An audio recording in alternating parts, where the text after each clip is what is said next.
بسم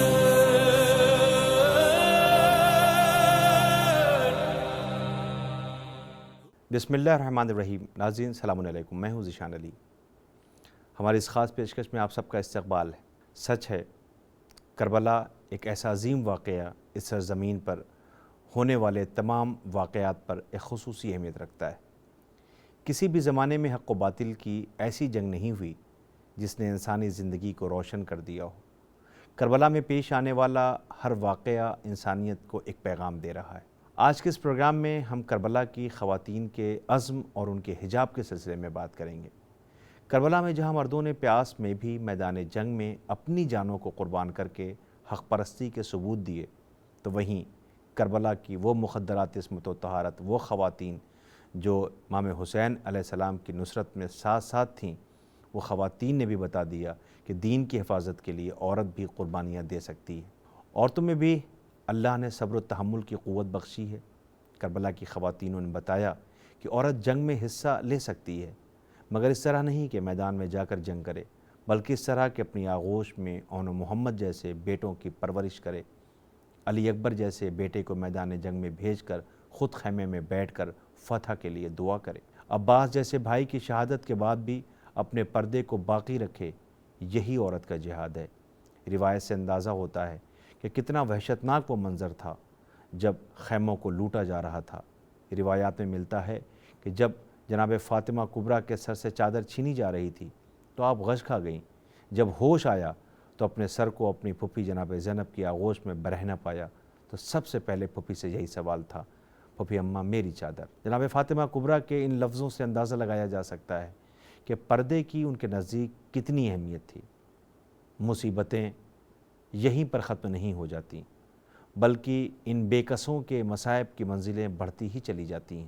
شام غریبہ میں خیمے لوٹنے کے بعد بیویوں کو خیمے سے باہر نکلنے کا حکم دیا جانے لگا، لیکن کسی بیوی نے بھی برہنہ سر خیمے سے باہر قدم نہیں رکھا۔ جب بیویوں نے خیموں سے باہر آنے میں تاخیر کی تو خیموں میں آگ لگا دی گئی۔ نبی کی نواسیاں ایک خیمے سے دوسرے خیمے میں داخل ہوئیں۔ ایک ایک کر کے جب سارے خیمے جلنے لگے تو آپ امام سجاد کے خیمے میں تشریف لائیں اور فرمایا، سید سجاد، اب یہی خیمہ باقی رہ گیا ہے، تم حجت خدا ہو، بتاؤ ہمارے لیے کیا حکم ہے، ہم خیمے میں جل کر مر جائیں یا خیمے سے باہر نکلیں؟ امام زین العابدین علیہ السلام نے جواب دیا، پھوپھی اماں، حکم خدا یہ ہے کہ آپ خیمے سے باہر تشریف لے جائیں۔ ایسے حالات میں پردہ ساقط ہے اور جان بچانا واجب ہے۔ امام سجاد علیہ السلام کا اجازت پاتے ہی تمام خواتین نے اپنے چہروں پر خاک کربلا ملی، بالوں کو کھول کر چہروں پر ڈالا اور جلتے ہوئے خیموں سے باہر تشریف لائیں۔ جناب زینب سلام اللہ علیہ کا سوال اور امام زین العابدین علیہ السلام کا جواب سے صاف ظاہر ہو رہا ہے کہ ایسے حالات کے علاوہ عورت کے لیے کسی وقت بھی بے پردہ رہنا جائز نہیں ہے۔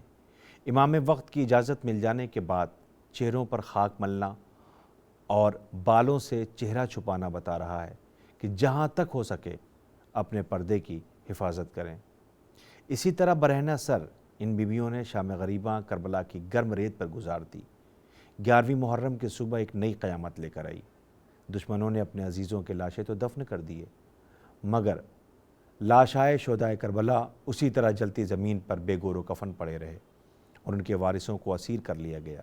جب خواتین کو رسن بستہ کر کے اونٹوں پر سوار کرنا چاہا تو جناب زینب نے کہا، خبردار جو ہماری طرف بڑھے، ہمیں مر جانا گوارا ہے، مگر نامحرم ہمیں ہاتھ نہ لگائے، ہمیں یہ گوارا نہیں، ہم خود سوار ہو جائیں گے۔ جناب زینب سلام اللہ علیہ اور جناب ام کلثوم نے تمام بیویوں کو سوار کیا ہے اور آخر میں امام سجاد علیہ السلام نے اپنی پھوپھی جناب زینب کو سوار کیا۔ تمام مصائب برداشت کرتے ہوئے یہ لٹا ہوا قافلہ دمشق کے قریب اس حال میں پہنچا کہ آگے آگے امام سجاد علیہ السلام اور بے کجاوا اونٹوں پر سوار بیویاں، ہر بیوی کی اماری کے ساتھ نیزوں پر بلند شہداء کے سر، تماشائیوں کے ہجوم، لوگ خوش ہو رہے تھے۔ دمشق کا یہ منظر دیکھ کر جناب زینب نے شمر سے کہا، ہے شمر للہ، تو ہمیں ایسے راستے سے لے چل جہاں تماشائیوں کا مجمع کم ہو اور ہمارے وارثوں کے سروں کو ہم سے دور رکھ تاکہ لوگوں کی نگاہیں ہم پر نہ پڑیں۔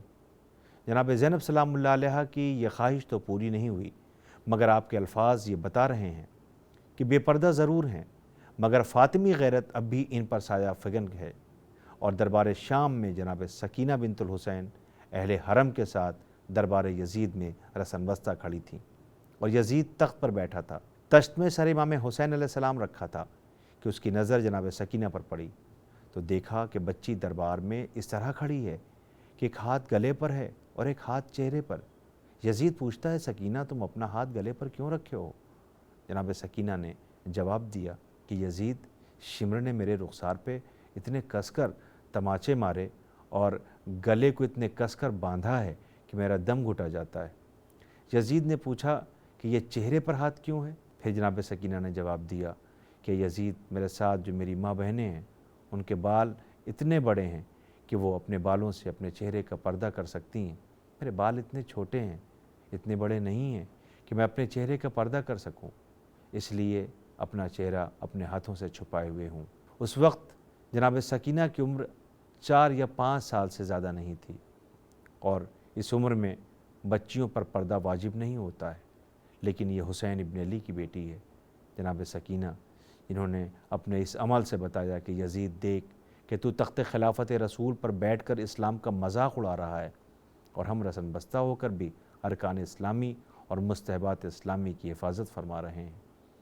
جناب سکینہ سلام اللہ علیہ نے دربار یزید میں اپنے قول و عمل سے دادی جناب فاطمہ زہرا کے اس قول کی عملی تفسیر پیش کر دی، جس میں آپ فرماتی ہیں کہ عورت کے لیے سب سے بہتر یہ ہے کہ نہ وہ کسی نامحرم کو دیکھے اور نہ کوئی نامحرم اس کو دیکھے۔ جناب سکینہ اور خواتین کربلا نے کربلا کے اتنے سخت دور میں بھی پردہ کر کے تمام خواتین عالم کو پردے کی اہمیت کا پیغام دے دیا۔ لہٰذا خواتین کو چاہیے کہ جناب زینب سلام اللہ علیہ کے مقصد کو سمجھیں، ان کی چادر پر آنسو بہانے کے ساتھ ساتھ خود بھی باحجاب رہیں۔ ناظرین، پروگرام کے آخر میں یہ دعا کروں گا کہ پروردگار عالم جو باحجاب خاتون ہیں ان کے حجاب کی حفاظت فرمائے، اور جو بے حجاب ہیں انہیں حجاب کرنے کی توفیق عنایت فرمائے۔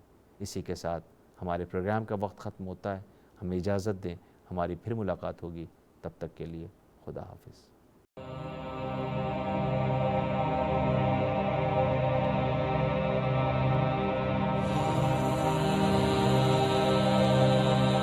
حسین